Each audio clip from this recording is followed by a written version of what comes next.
Hi all, Michelle Giannato here, Vice President, Patient Advocate for auto-brewery syndrome information and research nonprofit.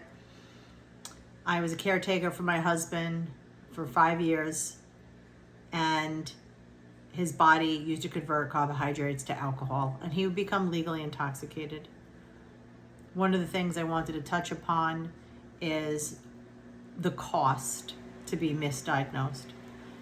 So my husband was misdiagnosed for about 14 months, and we did bring up several times over the year that perhaps he had ABS, but we were dismissed by medical professionals that the condition was rare and it was unlikely that he had it. Only to fast forward that he did in fact have it. His body converted carbohydrates that he ate in under an hour from a blood alcohol of 0 to 0.19. That's under an hour. That's the equivalent of him having 20 drinks in 1 hour, and his body metabolized the alcohol.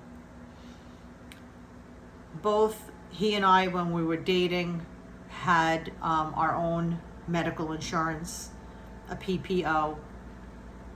And then when we got married, we had continued on a PPO plan.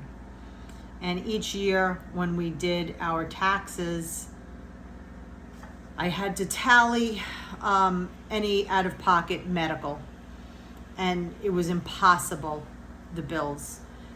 Since he was hospitalized 38 times, each time at least a week, sometimes 2 weeks, sometimes in ICU, and he went to at least 5 different hospitals in the tri-state area, depending upon where we were at the time.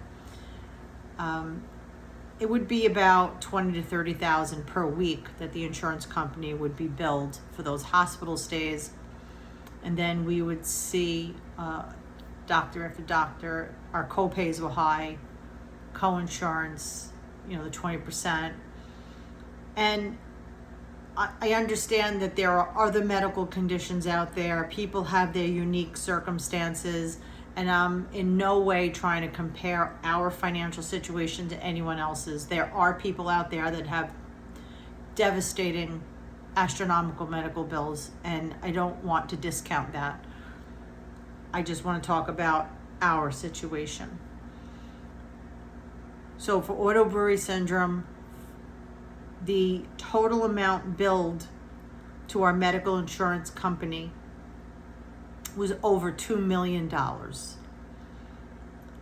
Almost $1 million was paid to the hospitals, doctors, for trying to figure out what was going on with my husband, and then treatment and follow-up care. Our portion, our co-insurance, came out to over $85,000. That's how much we had to pay out of pocket. Now, we kept very accurate receipts because for the first few years, we were able to deduct our medical costs on our taxes. And then the tax laws were changed, and we didn't meet the threshold by a few $1,000s. So we were not able to deduct our out-of-pocket medical. My husband's medication and supplements alone for his diabetes, his prescription medication, as well as supplements, we were out of pocket probably close to $1,500 a month. To say that we were strangled by the medical costs is an understatement. That $85,000 was a down payment for our home, and we rented. We couldn't afford to buy because the medical bills were just crazy. And my husband was always out on FMLA, short-term disability, and ultimately he had lost his job.